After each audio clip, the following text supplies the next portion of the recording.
Imagine waking up every day to a clean, perfect AI news summary, fully automated. No browsing sites, no doom scrolling. I know you want this. Let's build this n8n automation workflow in 5 minutes.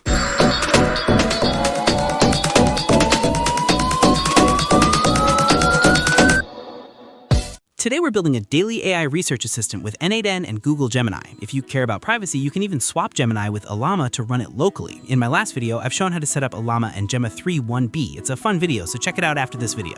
Let's run n8n quickly using Docker locally. For using n8n locally, search for n8n Docker download in browser and click on n8n's official docs. You will find a video there. It will guide you smoothly to set up and run n8n on your PC locally. Back to our video. n8n is running, click on Create Workflow and a new canvas will appear. First, I will create a cron node to trigger this workflow once every morning. Click on plus button in the right and search or schedule trigger and select custom. You can go to the link provided there to select whatever time you prefer to trigger this. Morning coffee time or evening review time. It's your call. I'm setting it for 12 p.m. daily. Next, we need the news. The cleanest way to get this is an RSS read. I'm using the Analytics video feed for this example, but you can grab any RSS link from a site like FeedSpot. I'll leave the direct links below. Now, the RSS feed gives us a separate item for every single article.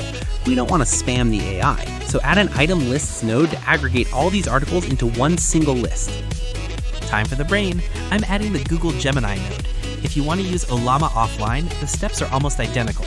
In fact, I've put the downloadable JSON workflow for both versions in the pinned comments so you don't have to stress. Configure your API key, then in the prompt section, tell it to summarize these articles. Now, this is key, drag the output from the aggregator node right into your prompt. Done. Finally, let's send this where you'll actually read it. Telegram. Add the Telegram node and select Send Message. You'll need a chat ID. Just open Telegram, search for BotFather, and create a new bot. It takes literally 30 seconds. Paste your chat ID. Oh, and make sure to turn on HTML parse mode or Markdown. If you don't, symbols might break your message and give you errors. First, execute the Gemini node and you'll get an output, hopefully. Now you'll see the Gemini output in Telegram node input section. Then drag the AI's text output into the message field. Let's hit test workflow. And there it is, a perfectly summarized AI news report delivered right to my phone. Now you stay smart without the effort. If you found this helpful, hit like and subscribe for more tools that save you time. See you in the next one.